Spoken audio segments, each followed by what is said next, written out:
What up, everybody? This is another unorthodox episode of Secret Skin where I am what had happened wasn't myself in collaboration with the good gentleman of Dad Bod Rap Pod. We had David Ma on last time talking about dark comedy, and now we're joined by one of his fantastic co-hosts, Nate LeBlanc. How you doing today, Nate? I'm well, Mike. Good to see you as always. We've done a couple interview kind of things, but I'm happy to go deep on an album that I really enjoy and I think is among your best work. I'm just excited to dig into it. Awesome. Before we get into it, just throw us a quick plug for the Dad Bod Rap Pod. Absolutely. So, Dad Bod Rap Pod is we like to think of it as a nuanced discussion podcast about hip hop, new and old. It's hosted by myself, David Ma, one of the world's greatest hip hop journalists, Damone Carter, aka Dem One, an MC, and we interview folks. We're really focused right now. We're on a little run of interviewing all these Chicago artists, so this is fitting right into what we're doing. And we are, somewhat we're older cats. We're in our 40s, and we love hip hop from that was formative for us. But we're also really focused on what's great now. We're listening to a lot of stuff on Backwoods. We're listening to Fatboy Sharif. We're listening to Boldy James. And if you like old hip hop but want to know what's going on with new hip hop, you should listen to Dad Bod Rap Pod. And I think that's a lot of people. So definitely check that show out. It's one of my favorites right here at the Stony Island Audio Network. But with that, I'm going to turn it over to Nate so we can dig into Brick Body Kid Still Daydream. Yeah, I have so many questions. So I hope you do. That was the plan. I would love to begin by you setting the scene. Tell us who you were at this time, where you were in your career, what was leading up to the formation of the idea for Brick Body Kids. My clearest memory is being on an airplane and it occurring to me suddenly in the middle of this flight. I don't remember where I was flying from or to, but it occurred to me in that moment that I did not know what stood in the place of the Robert Taylor Homes buildings. Like that just hit me like really hard. I was in college when they got demolished. So I remember seeing video footage of that. I remember, that being in a lot of news articles. I can remember coming back to the city and really noticing they were gone, especially along like the Dan Ryan freeway that runs like right down the middle of the South Side. Those buildings were very noticeable on that drive. If you're taking a red line train down there and them being gone, I was like, wow. So I knew that they were gone, but like what I was thinking about was like in LA, for instance, you think about the 110 freeway, it's another freeway that runs right down the middle of Metropolis. There's a lots of stories about all of the communities that were displaced in order for them to build that. So I knew those buildings got knocked down, but what did they put there instead? Like, what was the development? What was it? And so then, like, paid $1 million for the airplane Wi-Fi and started doing a little Googling and realized that there's nothing there. And this is a huge stretch of land in the middle of the South Side. It's probably very expensive land, but largely there's nothing. Like specifically in the building where my auntie and my cousins and my great grandmother lived, like there's nothing there. And like that incensed me. I just heard a million souls howling when I realized that there's nothing there. And so I think I had already written a couple of these songs by that point, but it was at that point where I was like, okay, whatever it takes to like build a mythology around this place, like I'm going to do that. I'm going to pretend that like these buildings were the Egyptian pyramids and that some sacred thing was knocked down, and I'm going to write the stories about what happened there, like the myths, the tall tales. Like that became my aim to kind of make like an audio mural of what life was like, because there were like 30,000 real people that lived in them buildings. Yeah, I'm shocked to hear that nothing stands there, that the land wasn't repurposed immediately to house some of the people or to do something productive with it. That's actually really shocking. I'm reminded of the situation I think you were lightly referring to, where in LA they cleared the neighborhoods of Chavez Ravine to make way for Dodger Stadium. And say what you will about this brutal act of gentrification, but at least people go there and can see a baseball game or whatever. And I don't know if you know it, but there's a Ry Cooder album that examines that time and does it's. Now that I'm thinking about it, it's actually it has a lot of thematic resonances with your album, where he tells the stories of the neighborhoods pre Dodger Stadium. Yeah, I'm not familiar with it, but I'll definitely check it out on that recommendation. Mr. Baseball Man, as anyone can plainly see. I guess what I want to drill into now, because it will affect the rest of the questioning, is this a concept album? I think so. In some sense, all of my albums are concept albums because they're all statement albums. They're all like each one of them is a sentence that has an aim, that has a goal, that has something I'm trying to get across. And I think this one is probably more solidly a concept album because it's, thematically very tied to that idea of the mythology of the Robert Taylor Holmes. Like, I think closer than most of my albums, this is probably the one with the clearest sense of aesthetic purpose. Well said. It was an album I was already familiar with as a fan of yours, but it can be seen both ways except for the last track. That's 100% about one thing. They blew up my auntie's building, put out a great grandchildren. Who else in America deserves to have that feeling? But there are ways to parse it otherwise, where it could just be about your childhood. I think perhaps people come in with some preconceived notions upon seeing the cover, where like you're embodying the building in a way that's a little bit more literal than I think the actual writing of the album is. And when you're writing a concept album, how close do you feel like you need to stick to the concept? Are you doing a referendum with every line, or are you just kind of hoping it fits? I feel no obligations whatsoever. I feel complete freedom to explore the concept in any way that makes sense to me, even if I don't feel like it'll make sense to the listeners. Like, there's a song on here that doesn't make sense to people at all, the why it's on this album. And I had a lot of back and forth in myself on whether or not that song was going to make it on the album. The album operates on a few different levels. And you're right, one of them is my childhood. One of the ways I explore this theme is how me growing up in this area informed the person who I am. And with that, there's a couple of points on the album which are just explorations of me. But I do think that it's in the context of developing in this place. This is something I've just been wanting to ask you for a while, and since I have the opportunity, I'm going to ask you. You describe a South Side Chicago upbringing here. You're talking about the Robert Taylor Homes. Personally, as a person who's not from Chicago, I think when people think Chicago Housing Project, they think of Cabrini Green, and Cabrini Green is still used in kind of urbanist circles as a demonstration of what went wrong with tower-style urban developments. I don't know the names of the ones in The Wire, but The Wire famously starts one of their seasons with the towers coming down and the crew needing to find somewhere else to be, right? So it's in pop culture. Robert Taylor Homes were, for me, not something that I was personally familiar with, but I can think of the same ideas in that place. And so there's this whole thing with Chicago, kind of like the world described by like Dennehy and Kenny Dennis, like a mustachy, bratwursty Chicago. Favorite actor Dennehy, favorite drink on Doles, Bears, Hawks, Sox, Bulls. Say goodbye a little longer like I ate a piece of Big Red. Grew a mustache the size of Mike Dicker's forehead, hair comb to the side, looking like a... And so what I want to ask you is, do you identify with that kind of Chicago iconography? I mean, I definitely do, but not in as much of a hands-on way. The unfortunate stereotype of a lot of people on the South Side is that they never go north of downtown. And so for, I think, a lot of my upbringing, that was my reality too. Ultimately, I started going to an elementary school on the north side. So I got bused from the south side to the north side. And I mean, it literally feels like two worlds. I mean, that nothing emphasizes the segregation of Chicago like that iconography does. So I was exposed to that, but it was like a different world. So I do identify with it, but I kind of more of a visitor than it being my hometown. Very well said. Thank you for helping me understand that. And I hadn't really thought about the term segregation in what I'm talking about, but it makes sense that there are literal divides in terms of freeways and things, and then there are just huge cultural divides, and that's what it feels like. It might be one of the most segregated places I've ever been. Just growing up in that, there are entire swaths of that city that are very easily identifiable for some people that you never experienced. Right. Like, I don't feel that you have a Chicago accent. Did you have one at some point and work your way out of it?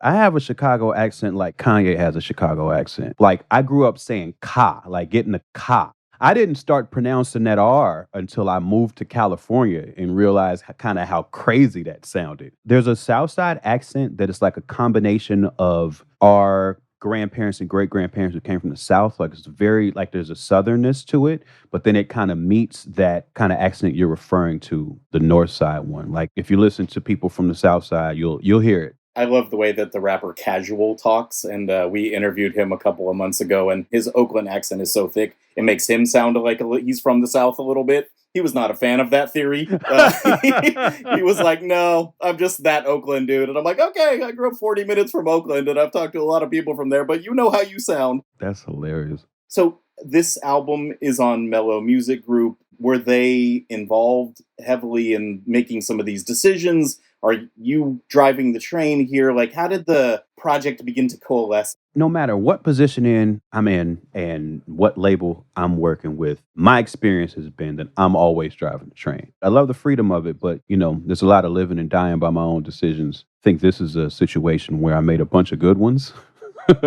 but PR-wise, we went a very different route for this album, if I remember correctly. A lot of that decision was Mello wanting to try something new, which I was down with. I think everything else was stuff that I decided. Could you take that one step further? What different type of methodology with the marketing? I think it was literally just like a different firm that we had never used. Oh, okay. I think it was a more expensive firm as well. Gotcha. Love to get into some of the tracks here, but before we do that, let's talk a little bit about the title. Did the title come to you in the middle of the night and you scribbled it down on a notepad, or was it very methodical? Like, did you arrive at it first? What I remember most about this title is having a note on my computer open that just had all of these different iterations of this thing I was trying to say. And ultimately, I settled on Brick Body Kid Still Daydream as like the best way I could say it at the time.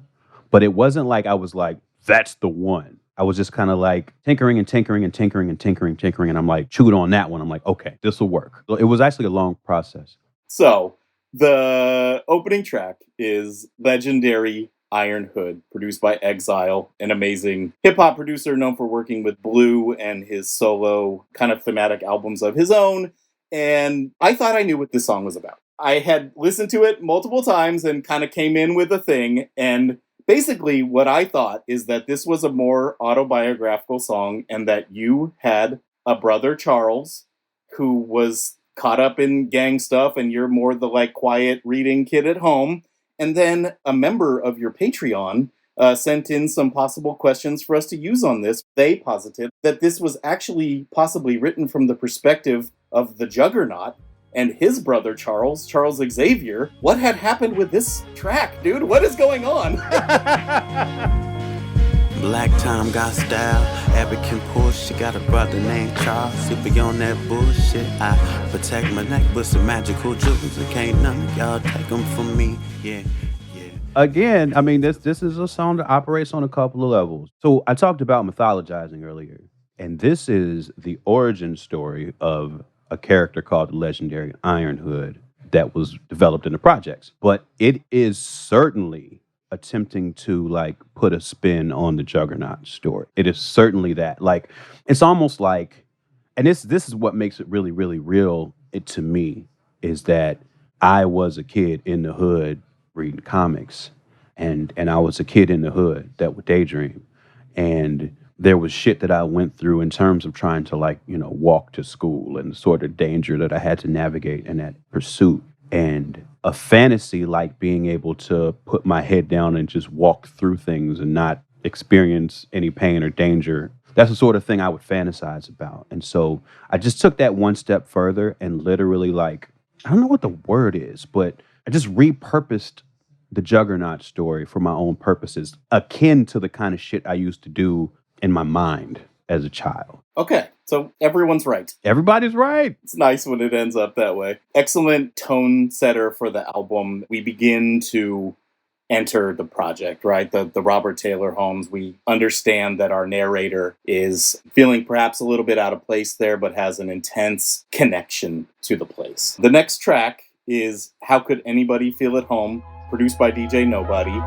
Everybody's secrets inspire all of my scenes. I write in all of my fantasies and I die in all of my dreams. My superpowers I maintain, I take control of my scene. Y'all see what I can't say all of them seen. I done told some goofy shit that sounded like a poem. I spun around in circles on the globe. So who the hell could ever feel at home? This is my favorite song of yours. I had this intense connection to it when I saw you perform it in San Francisco on your last tour. It was right after COVID, and those shows were so weird. And we saw you back-to-back nights. I saw you in San Francisco and then the next night in Boise. And the way that you performed it, we talked about this a little bit in our interview at the time, the way you kind of remixed things on the fly and the passion with which you did the oration on this song just really spoke to me. And I was like, man, I had not given that song enough credit. That song is actually really deep and I need to investigate it more. So that's what I've done since then. And so do you consider what you're doing on that track to be melodic rapping or singing, or does it matter? I listened to this album today to set the table to come talk about it. And one thing that really struck me, like this might be the album with the songs that I've like performed consistently the most. And they start to take on such a different life after I kind of learn how to perform them. And so like live in 2022, I'm like singing the shit out of this song on stage now. Like I'm really singing it now, like in a way that I don't know that I was writing it like that. I told some goofy shit that sounded like a poem. I spun around in circles on the globe. So who the hell could ever feel at home? This song actually was made before the album. Like I made this song with DJ Nobody for one of his projects, but it ended up fitting so well sonically and thematically. I asked him if he could let me put it on here too. I bring that up to say like most of these songs I was able to really iterate on a lot, you know, be in the studio, laying them again and again and again. Because this was for his project, like I remember I wrote it on a plane and I landed and went and recorded it the next day. Like we had one session. And I say that to say, like, I think that the recorded version was on the way somewhere. I didn't even really know where it was going until like now, or I would say like in the last couple of years, like, oh, now I understand what I was, where I was aiming. And so I think the recorded version, I'd say like that is rapping in key for the most part, not necessarily singing. And even in the chorus, it's very like subdued, the singing, because I'm basically just trying to get through it almost. Because, you know, another thing I've realized in the course of my career is many times I try to do shit I don't know how to do. So, you know, I wasn't able to really sing the song yet. So there's kind of a muted delivery on the recorded version. It's tough to call an indie rap song a hit, perhaps by the Billboard definition or something, but this really does feel like one of your hits, and I feel like I'm not the only person who connects with it in a personal way. A really interesting note about this song is that, like, I think this song has inched its way into being the close number 2 of, like, all-time most played tracks, like, on Spotify. It did appear to be so this afternoon when I looked. It's on the way to maybe overtaking Ziggy Starfish as the most played song. And the really interesting thing about that is that it wasn't a single, you know? Like, so it wasn't like any extra promotion went into this song. It's just like a song people heard and they like. Yeah, we're going to get to the single in a little bit, and they do have some resonance with each other. They have some similarities. But for now, I'll just say, I think that anyone who's ever tried to write anything will key into something you say in the chorus, which is that I write in all my fantasies and I die in all of my dreams. I'm just like, yeah, sounds familiar. Oh, man, I'm sorry it does. Sorry, it does. The next track up that I wanted to discuss is Hymnal, featuring Samus and produced by Andrew Broder. To thine own self be felt, hip is a belt clip with a helmet fit for helpless feels if you can help it. Reassess the unarmed, leave refreshing unharmed, bring milk and honey to the funny farm, see the rest become charmed done. An apple a day with apples, sellers say. There was pretty intense interest in this from your Patreon community, and especially in terms of Samus. I'd rather be hiding alone like some Ewoks up in treetops, creeping around like I'm T-Boss, steeping the grounds in my teapots, but I'm Steve Jobs on my Apple, updating my e-shops, eat an apple a day, take a brief pause, take a nap, lie awake in between sobs, then I rap and I pray and the grief stops. My ego take cheap shots. Can you describe who Samus is and why you wanted to bring her into this track, and anything you can kind of tell us about the birth of this one? She's probably the most talented, raw, just brilliant MC. Like, if you just take this song, for instance, right? Samus's verse is fucking amazing, but you really got to see her live. Like, that's when you kind of realize how fucking awesome she is. Everything she writes has her complete emotional self in it. Like, it's all there. And she'll, when she does her show, she talks about, basically what each song means, and then she'll do it, and like she'll bring you to tears. She's got a doctorate degree. She teaches at a university, I forget which one. She's just brilliant, like in every way.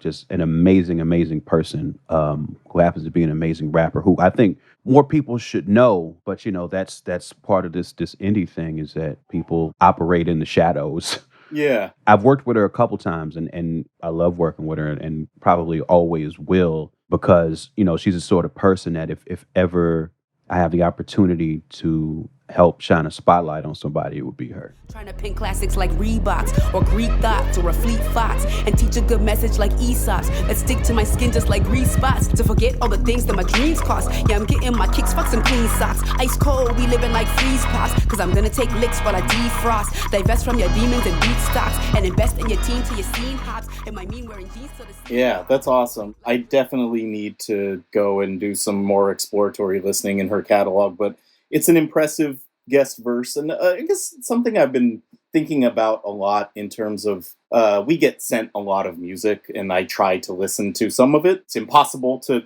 keep up with everything, but I try to be open-minded, and sometimes I get sent stuff that I love, and I never would have found any other way than the person doing that brave thing of sending a cold email to someone and hoping for a response, right? So that said, a lot of what we get, it just doesn't connect in any way, and a lot of the mid-tier indie rappers don't do guest verses in a thoughtful way. Like, they just throw people on tracks a lot, and I almost feel like there should be some sort of introduction or like a reasoning of why the person is on there, rather than they owed you a verse from their thing, or the same producer. And I bring it up at this point in the interview to say that there aren't many guests on this. It's just Samus and Haslo vocally, I believe, and that it seems that they were chosen for very specific reasons. Do you have any thoughts around that? Like, do you feel like you need to bring these people into your world and introduce them to your audience in any way, maybe in the press materials or something, or do you just let the verses speak for themselves and the cosign of you having them hold that weight? It's always funny, because at any particular moment in indie rap, like, I could be in a position to feature someone, and I might have fans that could check them out, or it could be the opposite. Like they could start bubbling, and then suddenly I'm being brought into their world. In that sense, it's really difficult for me to think about it that way. I typically think about it really in terms of the creative. And I guess I can't assume the person listening to the song hadn't heard of Samus. Even though I can look back now and see that probably was the case. When we were making it, I didn't know that. Like, I think she was courting some pretty big opportunities at that time that didn't necessarily pan out, but this whole thing could have been flipped. You know what I'm saying? Like, I could be interviewing her about your guest verse, and who's this guy? 100%. 100%. So yeah, it's difficult for me to think about it that way, which is interesting in terms of the music I'm making now. I'm definitely doing a lot more rapping with other people now, and with little concern about who knows who or whatever, just wanting to make music with more voices now. Yeah, right on. You have tended in this album cycle that we're talking about in this little What Had Happened Was style miniseries to rap over electronic based production, like some synth stuff, etc. And I guess something I've always wanted to ask you, and I'm going to take this opportunity to do so, like, do you ever just want to, like, throw on Funky Drummer and just, like, fucking rap as hard as you can? Like, do you ever want to, like, style in that way? For the most part, no. I've been rapping for a long time. In that time, I've heard a lot of rap music. And so there's a style of rap beat that's just not super interesting to me anymore because I've heard it a million times. Even though like I still think it's good and I still think like sometimes it's dope when I hear other people do it. I think like for me, and I was talking a little bit about this with David. We were talking about dark comedy because around that time, and this is coinciding with the LA beat scene kind of blowing up, that's combining all these, electronic elements with hard beats and a lot of synths and stuff.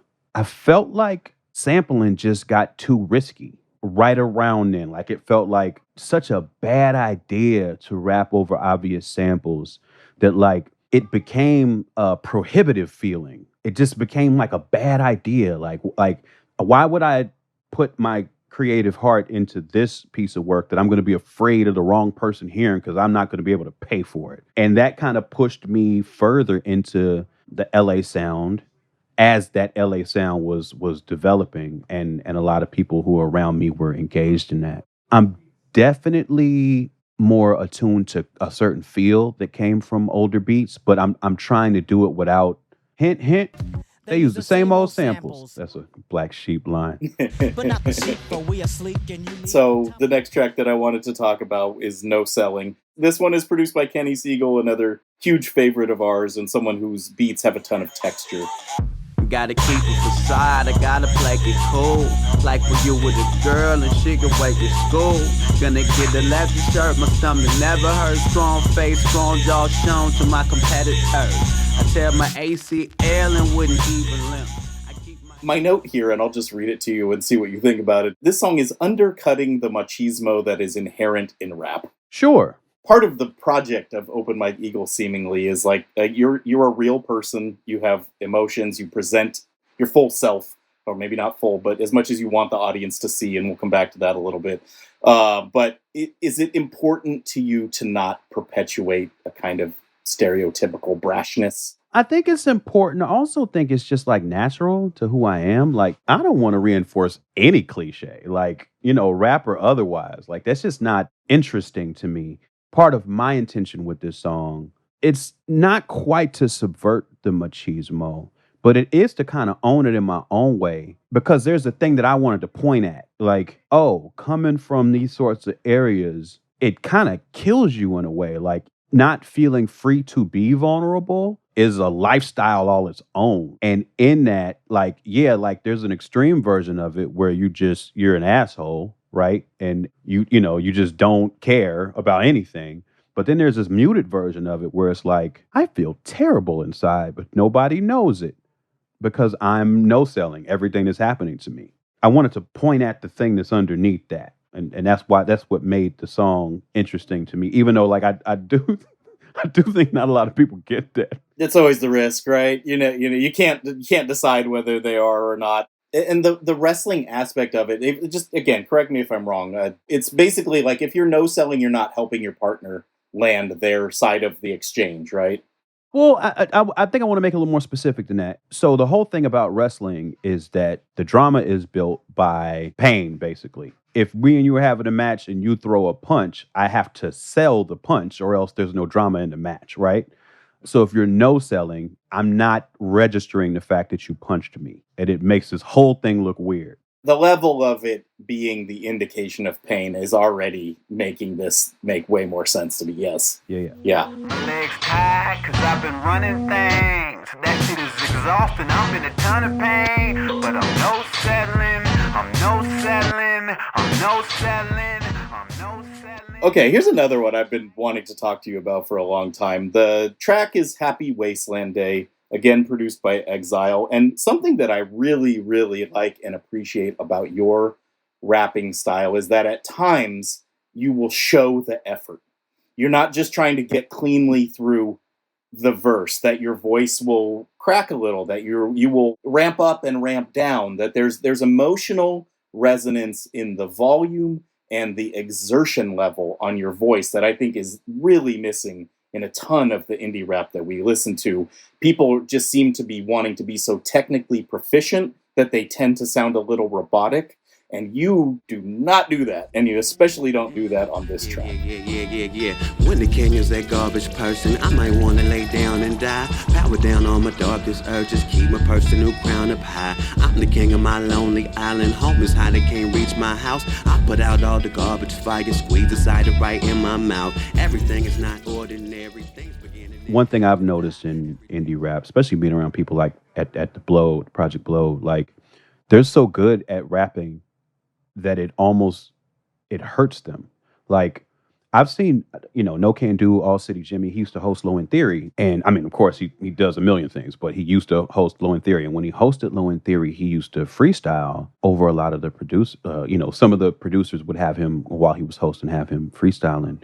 But he's so good at freestyling. Like I would watch him be destroying a freestyle for like 4 minutes, and I can tell because there's no mistakes. People don't know it's freestyle. Right. And there are these insane beatscapes with tons of different things to rhythmically respond to, right? Right. And he's in all of them, hitting every rhythmic nuance, destroying with punchlines, but it's all so perfect that people have no idea they're watching magic happen. And so like I definitely am intentional about like showing the effort. Like you said, I think it's a good way to put it. Like I think there's some shit in the imperfections that is important to show. The next one I wanted to talk a little bit about is Brick Body Complex, produced by Caleb Stone. And first, let me ask, who is Caleb Stone? Caleb Stone was a guy who came up in the LA indie scene. He was in bands for a long time. And he started making beats, and he got really fucking good at it. And I think he lives in Detroit now. But he's just an awesome slept-on producer, man. He's great. Don't call me nigga, a rapper. My motherfucking name is Michael Eagle. I'm sovereign, I'm from a line of ghetto superheroes. I holler, I got something to bring to your attention. Attention. I promise you I will never fit in your descriptions. I'm giant, don't let nobody tell you nothing different. They lying, a giant in my body is a building. No services underground. This song has a great chorus and kind of a personal thesis statement about you. Can you break down how that came to be, what you said, and like what it means to the vision of this project? There's this really funny thing I heard a long time ago about all rappers having to have a song where they say their name. I used to poo-poo that, but then like when I was writing this album, I was like, yeah, it's just like standing on something. It's putting all of your chips on yourself in a way. I'm thinking like, I'm trying to represent these buildings. Like, I got to be big like that. I thought about the people who lived in those buildings. I mean, of course, not all of them, but like people were put in a position for gangs, socially, whatever. Like they had to stand on shit.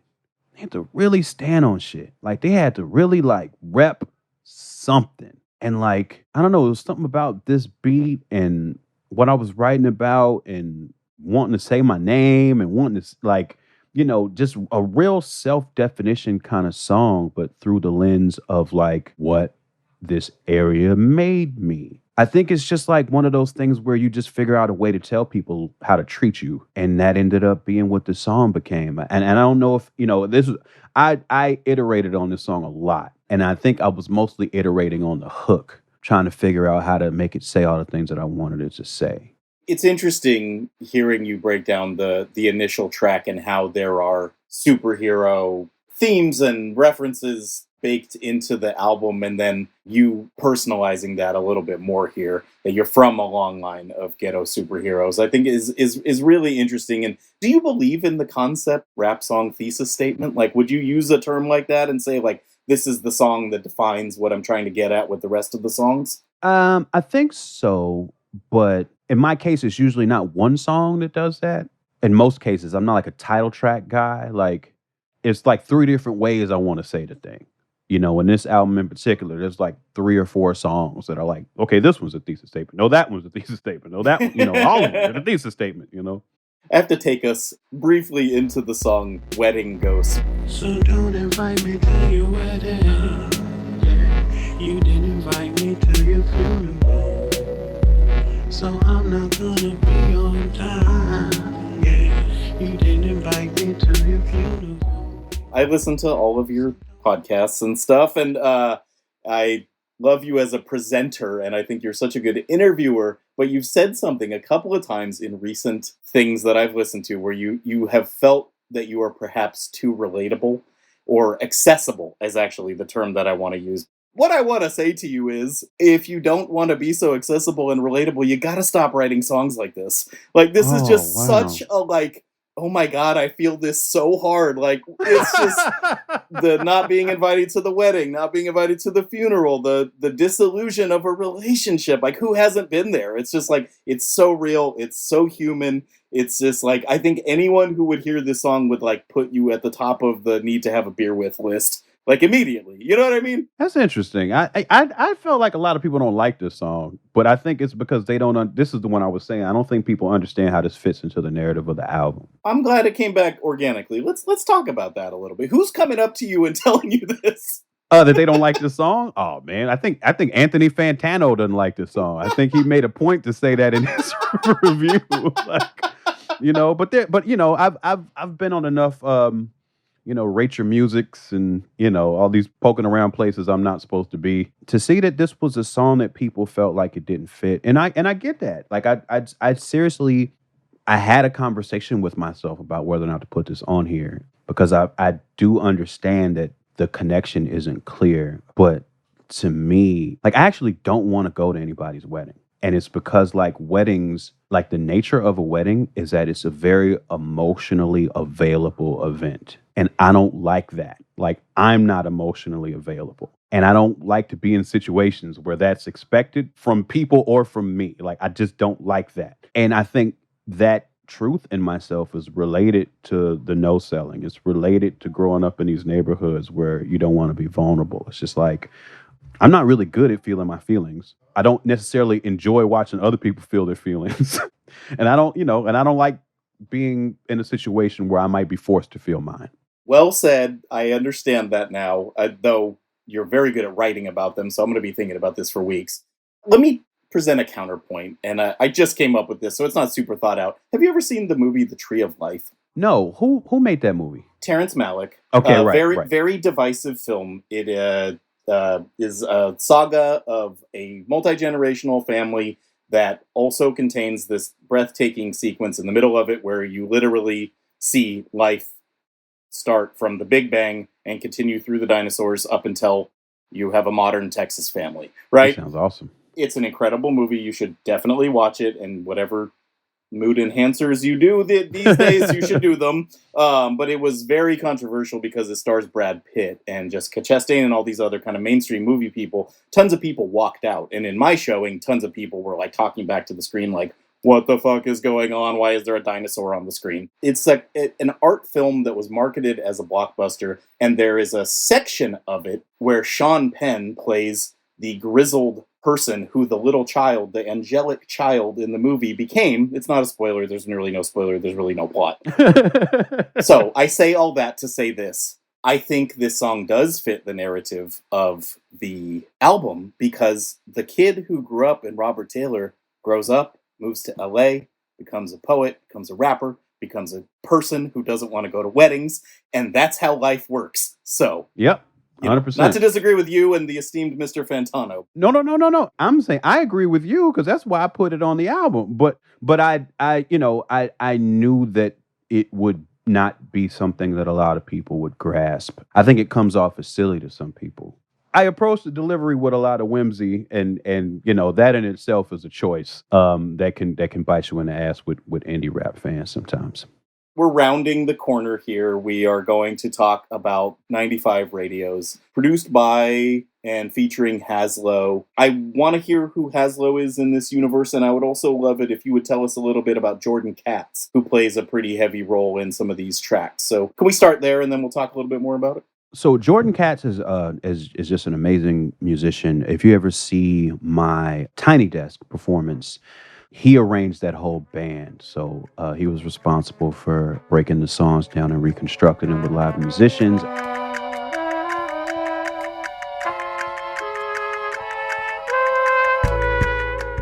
I want to say starting with this album, he's contributed something to everything I've put out. He's really amazing at a bunch of instruments and really loves hip hop. So it's always just a joy to work with him. Hoslow is a rapper from Philly. I met him when I met like the Wrecking Crew and all those guys. And he was putting out albums on Mellow a while ago too. When I got signed, he had put out this album called In Case You Don't Make It, right before that, I think. And that album is absolutely brilliant. To whom it may concern, I'm the kid who you never listen to in your class. Sitting in back, I write, I have tried. In the course of having an indie rap career where, you go to a lot of South by Southwest and you go on tour and you go places and you see people and you meet people, like me and him met and kind of clicked and like became real cool. And we ended up making a few songs together. And this was a beat he made. And I think like he shot me this beat, I want to say in like 2015. And I had did that hook, and we were kind of just sitting on this song, kind of not knowing what to do with it, because all we had was the beat and the hook. And then I was putting this album together. I'm like, oh, this is perfect. So then we put our verses on it and ended up using it here. And we drove all through the neighborhood, sitting in a car all day, trying to find a radio. And we wrapped both hands in tinfoil, pointed at the window frame, trying to find a radio. Up in my grandma's basement, sliding all the clouds. In the course of researching for this, I found out that I'm 9 days older than you. We are the last people on Earth who will have had an analog childhood and a digital adulthood. We're very lucky, I think, to be in this situation where we understand both. It's very weird. It's weird as hell. Like, we can't relate to either generation on either side of us in any real way. And we watched it all change, yeah. Yes. The line in particular that really stuck with me, it's just a beautiful melody. It has this nice loping beat. But the thing about putting the foil on your hands to try to get the signal, like I'm old enough or young enough, depending on how you look at it, to remember having a TV with rabbit ears and finding a signal. It's just such a great song. And before we move on to the video, which I definitely want to talk about, I'm wondering, and I'm always wondering, how much of a conversation do you have to have with Hoslow to be like, this is the theme, can you write something like this? Or was he just so involved in the creation of the song, as you just noted, that that wasn't something that needed to be verbally expressed? Or I'm really proud of this hook. And I think that, like I said, we had the beat and had the hook forever. And I think ultimately that was going to inform, how we wrote, this quest for a radio, this kind of like exploration of what it meant to like try to find the music that we loved in the past, so I just think, that was going to inform our writing anyway. So we didn't have to like really get super detailed about what each other was going to write about. Unsurprisingly, the most eloquent person I've ever talked to about this was DJ Shadow. In our premiere episode for Stony Island, we interviewed him, and he's such a great question answerer, and he gave us a really detailed breakdown. I mean, he's from our hometown, San Jose, so we have that weird connection with him, but he moved to Davis, a very small town in California where Sacramento is the closest major metropolis, and he would search for signals because it's the same thing as the song. He had heard they had played a hip-hop song, probably like Herbie Hancock Rocket or something that wouldn't technically be in the hip-hop section of the record store, but it had the thing he was looking for, the breakbeats, the scratching, something like that. A Houdini, a Fat Boys, a Curtis Blow. They had heard this radio station played it once, so then they'd sit there for days to trying to find it. It's so beautiful. It's the inaccessibility is what made things special. And I have to say, this is one of your best songs, and I was very pleased to find out that it has a video. How did this video come together? Who's in it? What's it all about? There was some drama. We basically just kind of wanted to set this scene of being in this neighborhood with these real people.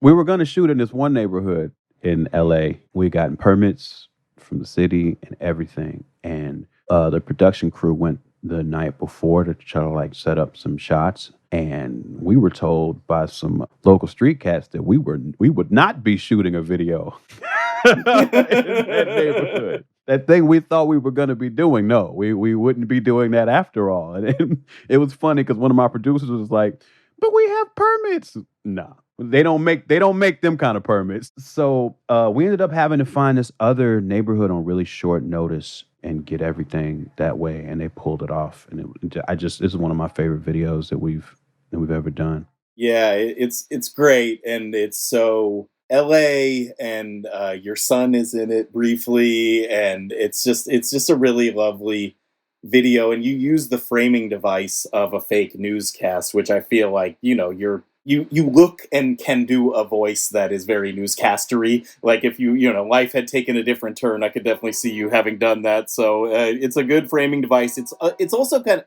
for a bit of a wistful, melancholy song. It always has that comedic element that you bring to a lot of your stuff. It's like, to me, like, you're a straight man. Like, you're not sitting here cracking jokes, but you're setting people up perfectly. You have the deadpan, and so yeah, I feel like you did that for yourself. I did. That's funny. That's exactly what it was. That's exactly what it was.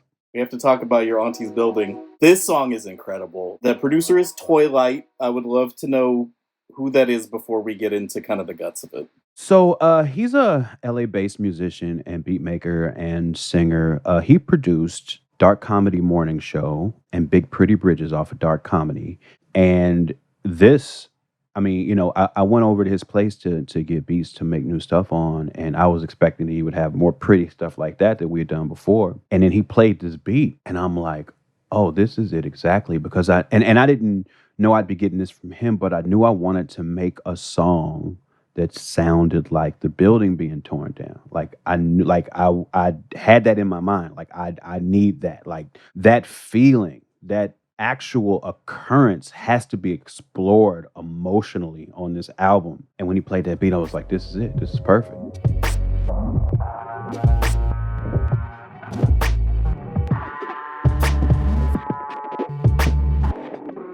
Did he have that part at the end that I think Rolling Stone referred to as the coda, where it actually is kind of like sound designed to sound like rubble?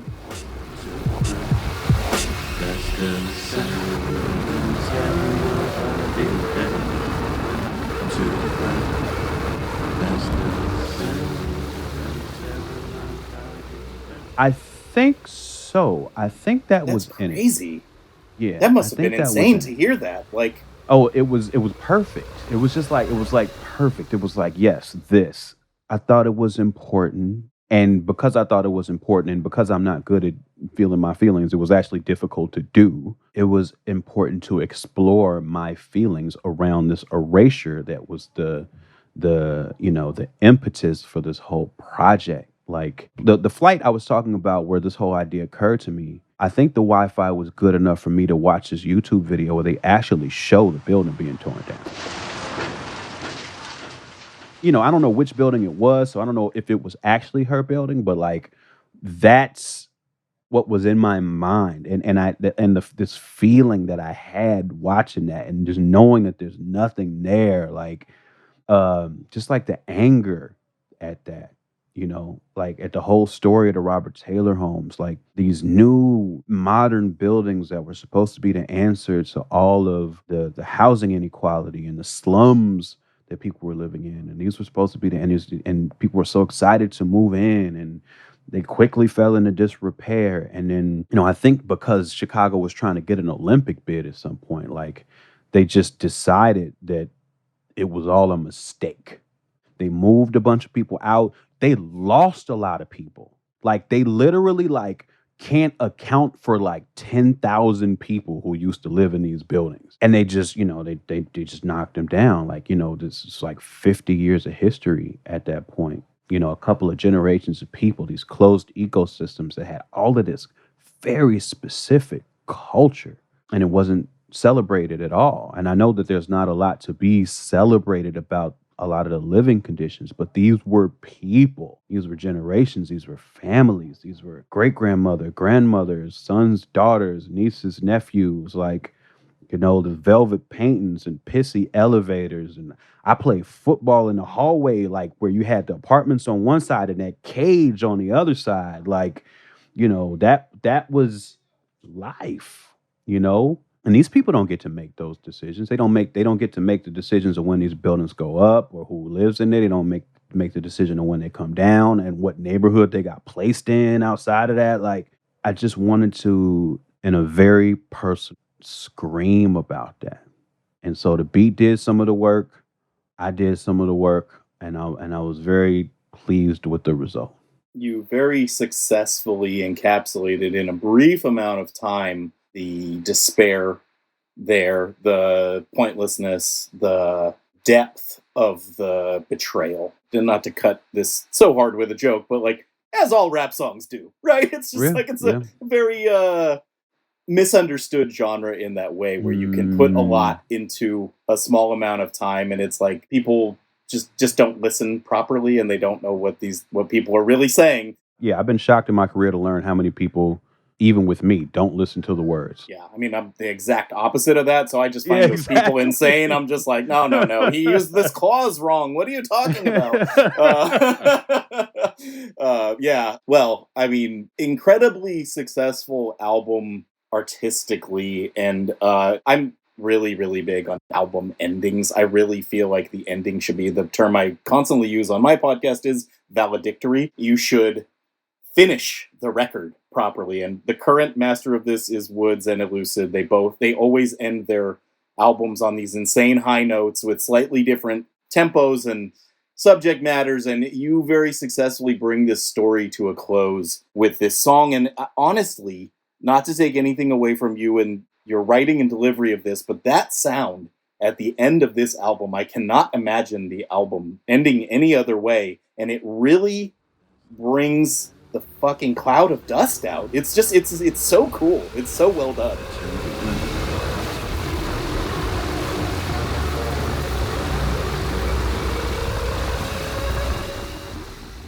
Thank you. And you know, like I said, I think the beat did a lot of work. And Toylight and Daddy Kev mixing and mastering. I mean, they really brought that out in a way that feels very, very real. Yeah, absolutely. Let's talk a little bit about the artwork. When did that anthropomorphic building idea come into play? Did that start early? Did it come in after everything was done?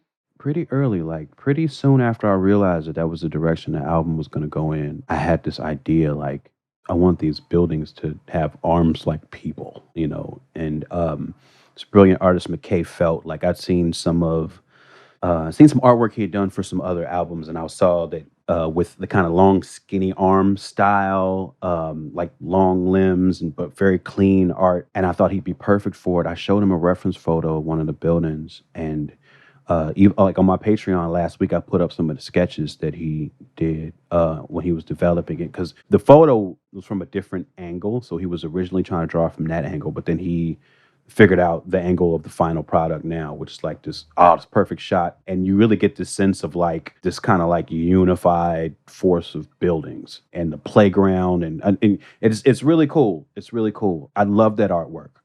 Like, it was like one of those moments, and it's funny, I talked to Woods about this too, because he doesn't like to put stuff on his album covers. And I was trying to get away with not putting any words, even my name, on this cover. I was advised not to do that. So we talked about this a little bit earlier, but people, the writers of the world, the critics, were really feeling this record. It's a very well reviewed record, and we can talk about some of them if you like, but I more want to know, and I've been super into asking rappers this and producers this question lately, is, do you care? Yeah, I have to. I don't care in the sense, or I used to when I first started putting out music, like cared what each and every person thought.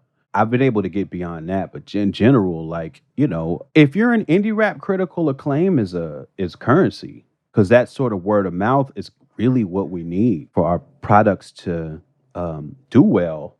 Which is funny too, because in Anime Trauma and Divorce, I realized that, like, oh, I ended up back in that I care about what everybody thinks, but that's only because this was like, it was so personal. Like, I couldn't think about it the way that I'm supposed to think about a product, just because it was too personal, too vulnerable. But in general, I kind of keep a healthy balance. Like, I don't, you know, like, I do read the reviews, but I'm not reading all like the YouTube comments on every, you know, video. That's a good line. Yeah. Yeah. Read the content, not the comment. Exactly. And that tends to serve me pretty well. But yeah, to answer your question, I do care. I do care. I can tell. Not in a bad way. But you're a thoughtful person, and you know you're a writer too. And I'm sure you look for inconsistencies and like people who got things wrong. And I'm sure that sticks in your craw a little bit. One of the notable things about this is that it made the Rolling Stone yearly top 50. Which Rolling Stone lists hot button issue lately, but yeah, they're wilding over there. But that said, this album, and I'm assuming is a pretty critical point in your career, landing on let's call it prestigious, for lack of a better term, list like that. Does that have extra resonance than getting reviewed, getting the 3.5 star, which is like a hip hop A+ for Rolling Stone? Yo, you know what's really funny is that like, I don't think I've ever gotten a Pitchfork score higher than like 8.2. But the funny thing about that is that even ones where I have like a 7.8, they don't say anything bad about the album at all. They don't provide any context to why I cannot get another point. Like that's always so hilarious. Yep. I was a Rolling Stone subscriber when I was a kid and an aspiring music critic. And to me, because I grew up in kind of like a classic rock house, that was what was cool. And it was cool that my parents even had a subscription to that and I could glean all that. And even then, I'm like, you wrote a 5-star review and gave a 3-star credit. Like, that doesn't make any sense to me. You're discounting the genre. You don't respect the genre. And that's what you're saying by doing this. And frankly, it's bullshit. If you don't give Hiding Places a 10, we're not having the same conversation. That's like, there's no... And largely, you're not having the same conversation. Well-reviewed in Spin, well-reviewed in Pitchfork, Rolling Stone all over it. So how did it do? Did it make any money? Does it carry weight in your current career? Help us understand. It is my most successful project in almost any way you can gauge, in almost any metric. Most plays, most video views as a project. Like I have other songs that also performed well, but like as a collection of songs, highly regarded, people generally enjoyed it. Yeah, when I line all my children up, this is the one that it did the best. Yeah, it's an incredible record. It's very unique. There are many hip hop concept albums. The genre lends itself to crafting narrative in a way that's unique, I think. But this record stands alone as the only one of its kind that I can think of, and really appreciate the opportunity to ask you some questions about it. I have always wondered what happened in the creation of it, and so just want to thank you for your time and for allowing me to be a part of your amazing podcast empire that we're building here. Thank you and your crew for being a part of it. As you know, I've been a fan of what y'all do forever, and I appreciate you lending some of your interviewing talent and acumen to this little vanity project thing I'm doing over here, man. I appreciate it. Thanks for watching that, and if you dug that, leave a thumbs up and say what up in the comments, and make sure to subscribe to Stony Island Audio for more.